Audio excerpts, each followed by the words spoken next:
asked them, "This newspaper must be distributed. No one is to interfere. If you run into any problem you can't solve, come straight to me. I'll handle it." Jean began issuing orders. His only goal, get the paper out to everyone.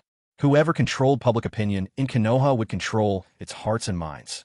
In this era, starved for entertainment, controlling the conversation was controlling the people. Moreover, what happened today is, at most, only known among the Uchiha clan. Most ordinary ninja and villagers remain unaware. In their eyes, Hiruzen Sarutobi is still that benevolent and kind third Hokage. Uchiha Jean's true goal is to shatter the public trust Hiruzen Sarutobi has built over the years, tearing down his carefully constructed reputation. If that trust collapses, the formidable prestige Sarutobi once enjoyed would plummet overnight. Besides, every news article I publish is factual and can stand up to scrutiny, so what's there to fear?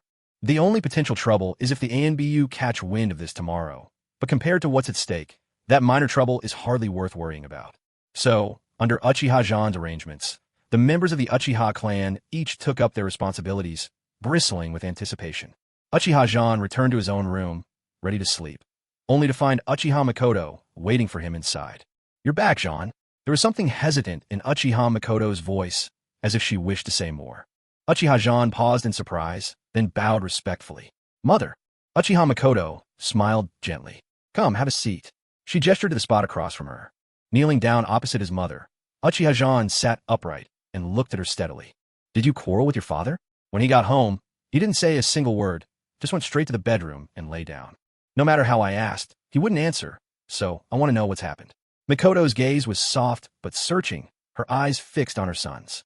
Jean pressed his lips together. He could face his father, Fugaku, without flinching, but before his mother, he found he dared not talk back. Because, in his memory, from childhood, Makoto had always protected him. He remembered her gentleness. He could never bring himself to defy her. So Jean took out the little note from Minato Namikaze and explained the source of his father's hesitation, as well as how dire the current situation was. Now, the Uchiha stood at the brink of life and death, with no path left but forward. Every clansman was walking with his head tied to his belt, risking everything. Even Jean himself. If he showed the slightest sign of backing down now, his brothers would cut him down without mercy. Fugaku's hesitation was even less acceptable. Everyone had agreed on a coup, and now he wanted to pause? Was he mad not to seize the opportunity? Hesitation only leads to defeat. At last, Jean took a deep breath and spoke. "Mother." Father was caught in hesitation, whether to ally with Minato for the coup. "In the end, we quarreled." That was all he said, leaving out everything else. But Makoto, wise as she was, instantly read between the lines. She smiled and said, "Jean, I know you have your reasons for doing this. But in the future, I hope you'll choose your words with a bit more tact. After all, Fugaku is your father. We must show him some respect. Although your father has a keen political sense, his shortcomings are obvious. He's indecisive and overcautious. He can't fully support any one faction, so he tries not to offend anyone. But in reality, by making that choice, he ends up offending both sides.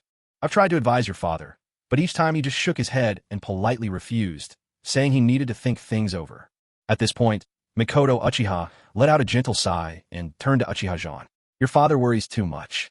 But once the title of clan leader was passed to him, the weight on his shoulders grew heavier than ever. Uchiha Jean lowered his head in silence. He knew that his mother was right. Yet desperate times call for desperate measures.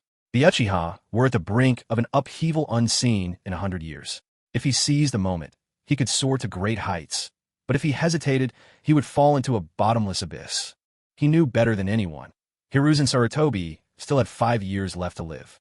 5 years from now, during the Konoha Crush, if it weren't for Orochimaru's deployment of the reanimation jutsu, that old man might have survived. For the sake of Konoha, for the Uchiha, for his mother, for Sasuke, this was the only way forward. "Mother." Jean stood up and gave her a respectful bow, then spoke solemnly. "Mother, I'm sorry. These are critical times. I can't promise you anything, but please believe me. When the dust settles, I'll come to you and father myself to give you both my heartfelt apology." With that, he turned and walked towards his bed. Makoto smiled gently. "Very well. I believe in my son.